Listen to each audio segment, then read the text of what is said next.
اٹھ رہے ہیں. لوگ کہتے ہیں کہ جی دیکھیں ایک ٹرینڈ چلتا ہے. ایک زمانہ تھا کہ آپ کو سزائیں ہوتی ہیں جب کوئی چاہتا ہے، اور جب حالات ٹھیک ہو جائے تو آپ ہر مقدمہ بری ہونا شروع ہو جاتے ہیں. لیکن وہ حقیقت اپنی جگہ. لیکن آج جب سوال جواب ہو رہے تھے عدالت میں تو نظر آیا کہ نیب کی تفتیش اور در حقیقت اوقات کیا تھی. کیسے بیسک کویسچنز انویسٹیگیٹ نہیں ہوئے. اور جب یہ مقدمات آپ کو یاد ہے ریفرنسز کی انویسٹیگیشن سو کال چل رہی تھیں، کوئی جناب واجد جہاز صاحب کی ٹیم کوئی دبئی جا رہا ہے، کوئی لندن جا رہا ہے، کوئی یہ ہو رہا ہے وہ ہو رہا ہے، اور آنی جانی اور پھرتیاں دیکھنے والی تھی نیب کی. کروڑوں روپے کے خرچے ہو گئے، تھاؤزنڈز آف مین آورز ضائع ہوئے. اور اینڈ میں نکلا کیا کہ نیب جو چیزیں حسین صاحب نے اپنے انٹرویو میں مانی تھی وہ بھی اسٹیبلش نہیں کر سکے. ایسٹس وغیرہ جب ایون فیلڈ کا سین ہوا، العزیزیہ واز نو ڈفرنٹ. تو دو سوال بڑے امپورٹنٹ اٹھ رہے ہیں بیکاز ہمیں وہی ٹرینڈ نظر آ رہا ہے جو نواز شریف کے ساتھ ہوا. اور آج اگر صحیح ہوا یا غلط ہوا، جو اپوزیشن ہے وہ کہتی ہے کہ جی ان کو فیسیلیٹیٹ کیا جا رہا ہے، لیکن جو حقائق ہے وہ نظر آ رہا ہے کہ ایبسلیوٹ شابی ان کے خلاف کارروائی تھی نیب کی. تو کیا اس سے سبق سیکھا جا رہا ہے؟ بیکاز آج لگ رہا ہے کہ جہاں نواز شریف کھڑے ہوئے تھے 2018 میں، آج لگ رہا ہے وہاں عمران خان کھڑے ہوئے ہیں. کیا ہم 4 سال بعد یہی چیز پہ ڈسکس کر رہے ہوں گے؟ یہی نیب والے، یہی ایف آئی اے، یہی ایجنسیز آج سے 4 سال بعد آ کے انہی عدالتوں میں کہہ رہی ہوں گی کہ جی وہ بس یہ ہو گیا، وہ ہو گیا، یہ وڈرا کر دیں، اپلیکیشن واپس کر دیں. یہ ہو کیوں رہا ہے؟ اور کیا یہ وہی سائیکل اب دوبارہ ہم دیکھ رہے ہیں؟ اس پہ بھی ہم بات کریں گے بیکاز یہ ایک بڑا ہی خوفناک ہمیں ایک منظر نظر آ رہا ہے. آج فرد جرم عائد ہونی تھی سائفر کے کیس میں، وہ آج نہیں ہے، وہ کل پہ چلی گئی ہے بیکاز ان کے وائس چیئرمین جو ہیں شاہ محمود قریشی صاحب، انہوں نے 2-3 اعتراض اٹھا دیے. ان کا ہمیں کاغذوں کی نقول نہیں ملی، پھر کچھ کاغذ انکمپلیٹ تھے جو وہ نہیں ملی. پھر انہوں نے کہا کہ جی سائفر کی گائیڈ لائنز بتائیں کس طرح ہوگا. اوپن ٹرائل ہے تو میڈیا کو ایکسیس نہیں ہے. تو وہاں کے جج صاحب نے کہا کہ آپ کو نہیں پتا میں کتنی مشکل سے مینیج کر رہا ہوں چیزیں. بہرحال وہ بھی ٹرائل اب کل انڈائکمنٹ ایکسپیکٹڈ ہے. دوسری طرف ہم نے آج بھی سن رہے تھے ہم زرداری صاحب کا انٹرویو پہلے چلا، پھر بلاول بھٹو صاحب نے آج بھی ابھی آپ نے بیانیے میں سنا شروع میں کہ 4 باری کیا کر لیا، 5 باری کیا کر لیا، اب کیا کر رہے ہیں. اور بڑی باتیں اسلام آباد میں چل رہی ہیں کہ شاید الیکشن تک تو گڈی ہے پی ایم ایل این کی، شاید الیکشن کے بعد کی اور گیم سیٹ ہو رہی ہے. بہت سے سوالات ہیں، ان تمام چیزوں کا کچھ احاطہ کرنے کی کوشش کریں گے. مصطفیٰ نواز کھوکھر صاحب ہمارے ساتھ ہیں، بہت شکریہ. فہد حسین سینئر جرنلسٹ، انہوں نے ہمیں جوائن کیا ہوا ہے. Mazhar Abbas has joined us from Karachi. آپ تینوں کا بہت شکریہ. اور ان دا مین ٹائم سب سے بڑی ڈیولپمنٹ یہ ہے کہ 2 کیسز لگ رہے ہیں اس ہفتے.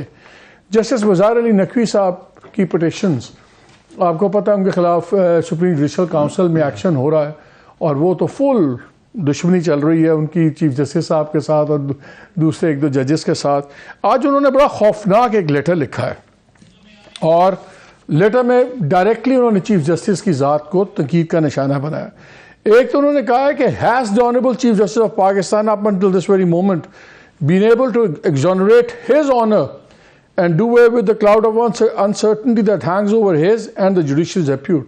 کہ کیا جو ان کے اپنی کریڈیبلٹی ہے، اپنا جو ان کی عزت ہے، کیا اس کے اوپر جو کویسچن مارک ہے وہ ہٹانے میں کامیاب ہوئے ہیں، اور پھر وہ اور سخت ہو جاتے ہیں. وہ کہتے ہیں کہ ایک اپنی بارے میں بات کرتے ہیں کہ ایک جج جس نے اپنی تمام جائیداد لیگلی ڈکلیئر کی ہے ٹیکس ریٹرنز میں، اس کو تو بلایا گیا ہے اور اس سے سوال و جواب کیا جا رہا ہے، جبکہ chief justice remains immune to any such proceedings against its undeclared properties.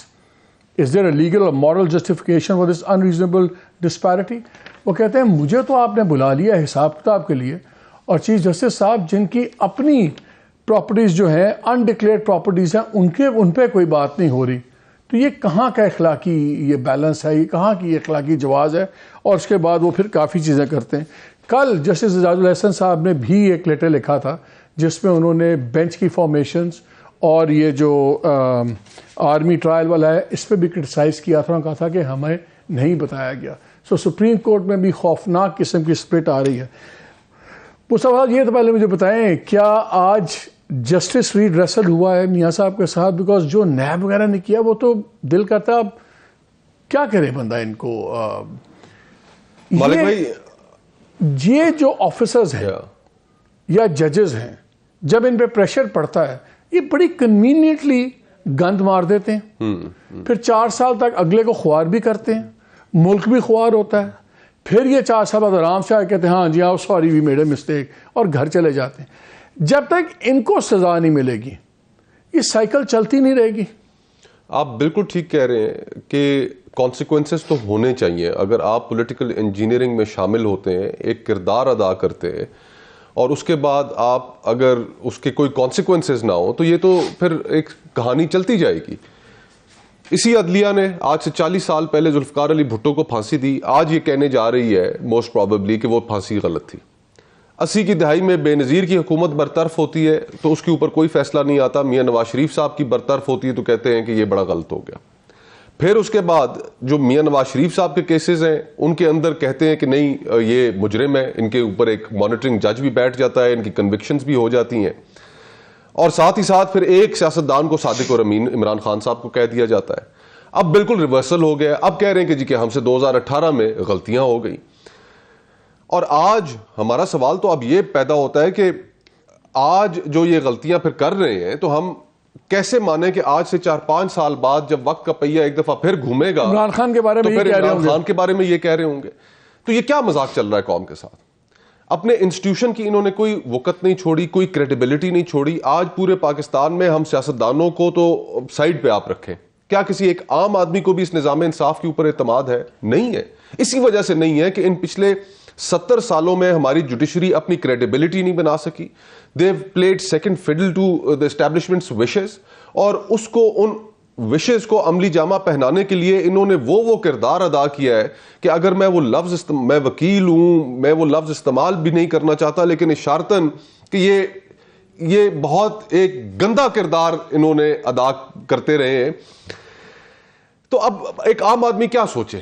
آپ اور میں تو چلیں بیک گراؤنڈ سے پھر کئی چیزوں کے واقف ہوتے ہیں, لیکن عام آدمی کا اس وقت پورے ملک کا پرسیپشن کیا ہے؟ ملک کا پرسیپشن یہ ہے کہ ہمارا جو نظام انصاف ہے یہ برہنہ ہو چکا ہے. ویسے تو نہیں 134 کے کون سے نمبر پہ ہم کھڑے ہوئے؟ 140 پہ. تو اب گزارش یہ ہے کہ ہم ملک کو ٹھیک کرنا تو درکنار, آپ نے جو یہ رسمیں جو آپ ڈال رہے ہیں, جو پریسیڈنٹس آپ ڈال رہے ہیں, اس کو پھر آپ لبادہ اڑاتے ہیں رول آف لا کا, اس کو آپ بڑے بڑے سرمنز آپ دیتے ہیں پٹی دا نیشن. جو کھوسا صاحب نے ایک میاں نواز شریف صاحب کے کیس کے اندر ججمنٹ میں انہوں نے حیف ہے اس قوم پر, پٹی دا نیشن کے جو اس طرح کرتی. تو یہ پھر سارے کے سارے جو آپ کے سرمنز تھے, یہ کوئی ان صاحبان سے بھی پوچھے گا کہ جناب آپ پہلے جو فیصلہ دے رہے تھے اس فیصلے میں اس وقت اگر آپ پولیٹیکل انجینئرنگ کا حصہ تھے تو آپ سے بھی کوئی سوال کیا جائے گا؟ ان لوگوں کی تصویریں جو سپریم کورٹ کے اندر ہینگ کر رہی ہیں, جو چیف جسٹس صاحبان پرانے اور جج صاحبان گزرے ہیں جنہوں نے مارشل لاء کو سینکٹیفائی کیا, ان کے اوپر مہر لگائی, کیا ان سے بھی کبھی پوچھے گا کیا وہ تصویریں ہٹائی جائیں گی؟ فہد یہی بات آگے